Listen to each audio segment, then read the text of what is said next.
बिस्मिल्लाहिर्रहमानिर्रहीम। अस्सलामु अलैकुम नाज़रीन, आज की वीडियो में हम बयान करेंगे हज़रत इमाम हुसैन रज़ी अल्लाह ताला अन्हा के मदीना से कूफा तक के सफ़र की मुकम्मल दास्तान। वो कौन से 14 मकामात हैं जहाँ पर हज़रत इमाम हुसैन रज़ी अल्लाह ताला अन्हा ने क़याम फरमाया और आपको आखिरी मरतबा पानी कहाँ मुयस्सर हुआ और आपकी रास्ते में किन किन लोगों से मुलाकात हुई, इन सब सवालात के जवाब जानने के लिए वीडियो को आखिर तक ज़रूर देखिए। मुस्लिम बिल अकील का ख़त मिलते ही हज़रत इमाम हुसैन रज़ी अल्लाह ताला अन्हा ने कूफा जाने का इरादा किया। सफ़र से पहले हज़रत इमाम हुसैन रज़ी अल्लाह ताला अन्हा ने अहले मक्का से फरमाया, मैं खुद ख्वाही या सैर व तफरीह के लिए मदीना से नहीं निकला हूँ और ना ही मेरे सफ़र का मकसद फसाद और जुल्म है, बल्कि मैं अपने नाना हज़रत मोहम्मद सल्लल्लाहु अलैहि वसल्लम की उम्मत की इस्लाह के लिए निकला हूँ। मैं लोगों को बुराई से रोकने और नेकी का हुक्म देने का इरादा रखता हूँ। मैं अपने वालिद हज़रत अली की सीरत पर चलूँगा। जिस वक़्त हज़रत इमाम हुसैन रज़ी अल्लाह ताला अन्हा कूफा के लिए रवाना हुए तो मोहम्मद बिन हनफिया, इब्ने उमर और इब्ने अब्बास जैसे सहाबा कराम ने आपको कूफा जाने से रोका। लिहाजा हज़रत इमाम हुसैन रज़ी अल्लाह ताला अन्हा ने फरमाया, मैं ये जानता हूँ कि यकीनन मैं कत्ल कर दिया जाऊँगा और खुदा की कसम मैं उस रोज़ को भी जानता हूँ जिस रोज़ मेरा कत्ल होगा और अपने कातिल और दफन होने की जगह को भी जानता हूँ। खुदावंदे आलम दुश्मनों के जुल्म सितम से मुकाबला करते हुए मकतूल और शहीद देखना चाहता है और जो कोई मेरे इस काफ़िले में शामिल होगा वो कामयाब हो जाएगा। ज़ुल्हज 60 हिजरी में हज़रत इमाम हुसैन रज़ी अल्लाह ताला अन्हा ने एहराम हज तोड़ कर उम्रा अंजाम दिया और मक्का से रवानगी की तैयारियां मुकम्मल की। इस मुख्तसर से काफ़िले में आपके अहले बैत शामिल थे, जिनमें आपके बेटे, भतीजे, बहनें और औरतें और बच्चे कुल 18 फ़र्द थे और आपके साथियों और असहाब को लेकर कुल 72 फ़र्द शामिल थे। मक्का से करबला का फ़ासला तकरीबन 1700 किलोमीटर है। इस ज़माने में ये फ़ासला एक मुश्किल और तकलीफ़दा रास्ता था, जिस पर जगह ब जगह गर्म तपते सहरा, बंजर रास्ते, बियाबान थे। रिवायतों के मुताबिक मक्का से करबला तक के सफ़र में हज़रत इमाम हुसैन रज़ी अल्लाह ताला अन्हा ने तकरीबन 14 मुकाम पर पड़ाव डाला और हर मुकाम पर आपने एक खुतबा देकर लोगों को इस बात से आगाह किया कि उनकी मंजिल शहादत है और ये वो मिशन है जिससे उम्मत मुस्लिमा को बेदार किया जा सकेगा। इस तवील सफ़र में सफ़ा नामी एक मुकाम आया जहाँ इस काफ़िले ने एक दिन क़याम किया। यहाँ हज़रत इमाम हुसैन रज़ी अल्लाह ताला अन्हा की मुलाकात अरब के मशहूर शायर फर्जदिक से हुई, जो हज़रत इमाम हुसैन रज़ी अल्लाह ताला अन्हा से बेहद मुतासिर हुआ और इस काफ़िले में शामिल हो गया।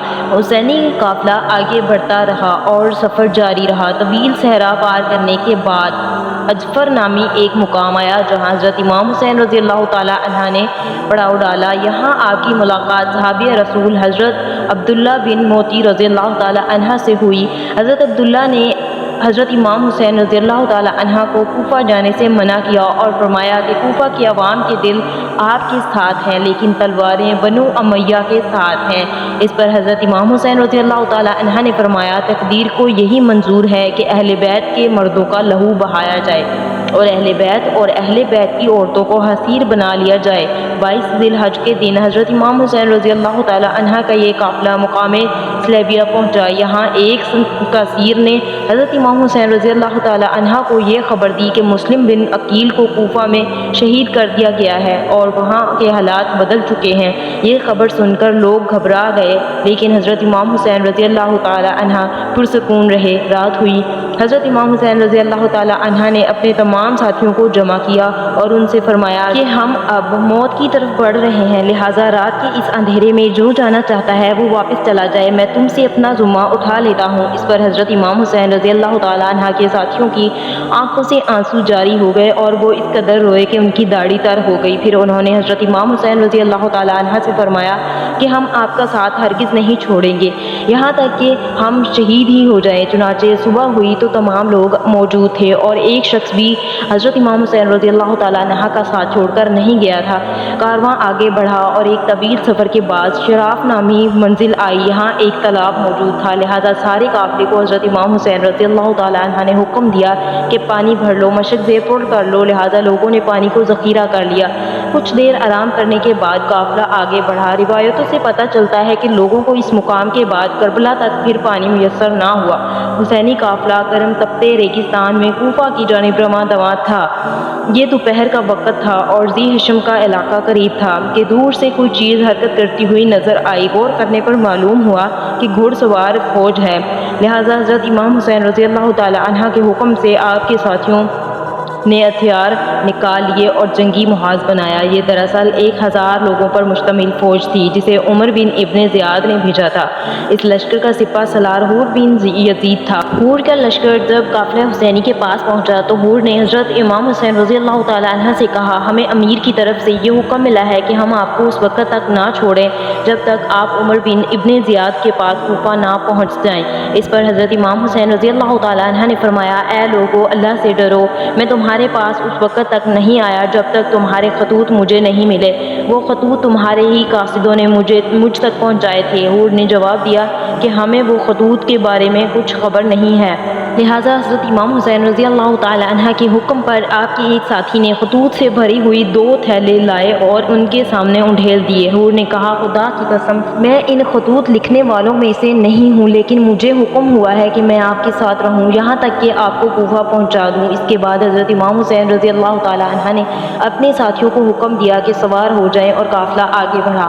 حسینی قافلہ قاصدیہ کے راستے سے بائیں جانب چل رہا تھا اور حور کا لشکر آپ کے ساتھ ساتھ چلتا رہا۔ کچھ دور پہنچ کر حضرت امام حسین رضی اللہ تعالی عنہ نے ایک خطبہ ارشاد فرمایا، اے لوگو، میرے نانا رسول صلی اللہ علیہ وآلہ وسلم نے ارشاد فرمایا ہے کہ جو شخص کسی ایسے بادشاہ کو دیکھے جو اللہ تعالیٰ کے حرام کو حلال سمجھے اور سنت کی مخالفت کرے اور لوگوں کے ساتھ ظلم کا معاملہ کرے، تو وہ شخص جو اس کی مخالفت نہ کرے، اس کی مخالفت نہیں کرے گا، اس کا ٹھکانہ بھی اسی ظالم بادشاہ کے ساتھ دوزخ ہوگا۔ یزید نے شیطان کی پیروی کو اختیار کر رکھا ہے اور رحمان کی اطاعت کو چھوڑ دیا ہے اور زمین میں فساد پھیلا رہا ہے۔ اگر تم میرے ساتھ دو گے تو میری بیعت پر قائم رہو گے تو ہدایت پاؤ گے۔ میں رسول صلی اللہ علیہ وسلم کی لخت جگر فاطمہ کا بیٹا ہوں اور میری جان آپ لوگوں کی جانوں کے ساتھ ہے۔ خود حور بھی اس خطبے کو سن رہا تھا۔ حور بن یزید پہلے سے ہی اہل بیت کا احترام دل میں رکھتا تھا، لہٰذا وہ حضرت امام حسین رضی اللہ تعالی عنہ کے خطبے سے بہت متاثر ہوئے۔ چنانچہ قافلہ حسینی آگے چل پڑا اور نینون کے قریب ایک تپتی ہوئی زرزمین دکھائی دی۔ یہ 2 محرم کی تاریخ تھی۔ یہاں امیر بن سعد کا ایک عظیم لشکر کھڑا دکھائی دیا۔ حضرت امام حسین رضی اللہ تعالی عنہ نے اپنے ساتھیوں سے پوچھا، اس جگہ کا نام کیا ہے؟ لوگوں نے عرض کیا، کربلا۔ تو آپ نے فرمایا، یہی کرب و بلا یعنی پریشانیوں اور مصیبتوں کا مقام ہے اور یہی ہمارے خون بہنے کی جگہ ہے۔